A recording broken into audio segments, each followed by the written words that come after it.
Hey, what's going on, friends? Back here with Warrior Trapped Within.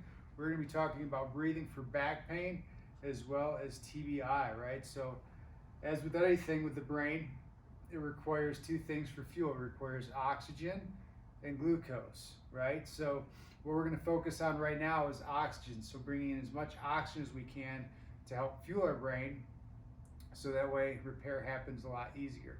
The next thing we're going to talk about is the diaphragm for your low back.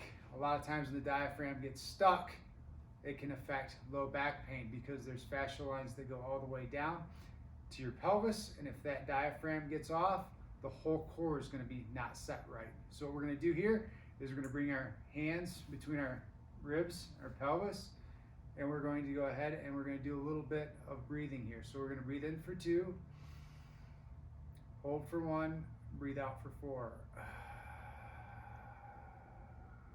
Hold for 1. Breathe in for 2. Hold for 1. Breathe out for 4. Hold for 1. Good. And then at the end, you can do your reassessment. All right. If you guys found this video valuable, make sure you let your friends see this video so they can move, feel, and perform better.